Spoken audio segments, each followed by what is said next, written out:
കേരളത്തിൽ വീണ്ടും Nipah report ചെയ്യപ്പെട്ടിരിക്കുന്നു എന്നുള്ളതാണ്. മലപ്പുറം വളാഞ്ചേരി സ്വദേശിനിക്ക് നിപ്പ സ്ഥിരീകരിച്ചു. 42 വയസ്സുകാരി പെരിന്തൽമണ്ണയിലെ സ്വകാര്യ ആശുപത്രിയിൽ അതീവ ഗുരുതരാവസ്ഥയിൽ എന്നാണ് അറിയാൻ കഴിയുന്നത്. ഇംതിയാസ് കരീമാണ് വിവരങ്ങളുമായുള്ളത്. ഇംതിയാസ്, വീണ്ടും ഒരു നിപ്പ സീസൺ. പൊതുവെ നമ്മൾ ഇതുവരെയുള്ള ചരിത്രം എടുത്താൽ ഈ മെയ് ജൂൺ മാസങ്ങളിലായാണ് നിപ്പ മുമ്പും റിപ്പോർട്ട് ചെയ്യപ്പെട്ടിട്ടുള്ളത്. പ്രത്യേകിച്ച് വവ്വാൽ കടിച്ച മാങ്ങ മറ്റു ഫലങ്ങളൊക്കെ ഭക്ഷിച്ചതായിരുന്നു ഇൻഡെക്സ് കേസ് ഉണ്ടാവാനുള്ള ആദ്യത്തെ കാരണം. ഇവിടെ ഡോക്ടർമാർ എന്താണ് പറയുന്നത്? ഈ ഇൻഡെക്സ് പേഷ്യന്റിൽ നിന്ന് മറ്റാർക്കെങ്കിലും നിപ്പ വന്നിട്ടുണ്ടോ? അവരെയൊക്കെ മറ്റ് ഇടങ്ങളിൽ ഐസൊലേറ്റ് ചെയ്തിട്ടുണ്ടോ? എന്തൊക്കെയാണ് ഇതിനോടകം സ്വീകരിച്ചിട്ടുള്ള നടപടികൾ?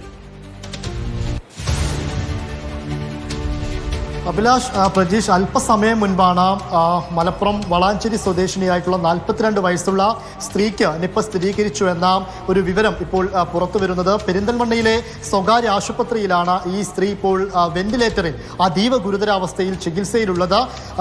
കോഴിക്കോട്ടേക്കും അതുപോലെ തന്നെ പൂനെ വൈറോളജി ലാബിലേക്കുമെല്ലാം ഇതിന്റെ സാമ്പിൾ അയച്ചിരുന്നു. അതാണ് ഇപ്പോൾ പോസിറ്റീവായി എന്ന ഒരു വിവരം, PCR ഫലം പോസിറ്റീവായി എന്ന വിവരം വരുന്നത്. ഇവരെ ഈ മാസം 2-ാം തീയതിയാണ് പനിയും ചുമയും ഉണ്ടായതിനെ തുടർന്ന് പെരിന്തൽമണ്ണയിലെ സ്വകാര്യ ആശുപത്രിയിൽ പ്രവേശിപ്പിക്കുന്നത്. അവിടെ വെച്ച് തന്നെ രോഗം മൂർച്ഛിക്കുകയായിരുന്നു. പിന്നീട് വെന്റിലേറ്ററിലേക്ക് മാറ്റി. ആ സാമ്പിൾ ഇപ്പോൾ പോസിറ്റീവായി എന്ന വിവരം വരുന്നു. അതോടൊപ്പം തന്നെ ഏത് രീതിയിലാണ് ഇവരുമായിട്ടുള്ള സമ്പർക്ക സാധ്യത പട്ടിക, അതൊന്നും ഇപ്പോൾ ആ രീതിയിലുള്ള കാര്യങ്ങളൊന്നും ഇപ്പോൾ പുറത്തു വന്നിട്ടില്ല. ആരോഗ്യമന്ത്രി ഉടനെ മലപ്പുറത്ത് എത്തുമെന്നൊരു വിവരമുണ്ട്. ആരോഗ്യമന്ത്രി വിവരങ്ങൾ നൽകിയത്. കേരളത്തിൽ വീണ്ടും നിപ്പ റിപ്പോർട്ട് ചെയ്യപ്പെടുന്നു എന്ന വലിയ ആശങ്കയുണർത്തുന്ന ഒരു വാർത്തയാണ്. മലപ്പുറം വളാഞ്ചേരി സ്വദേശിനിക്കാണ് നിപ്പ സ്ഥിരീകരിച്ചത്. തീർച്ചയായിട്ടും ജാഗ്രതയോടെ ഇരിക്കേണ്ട സമയമാണ്.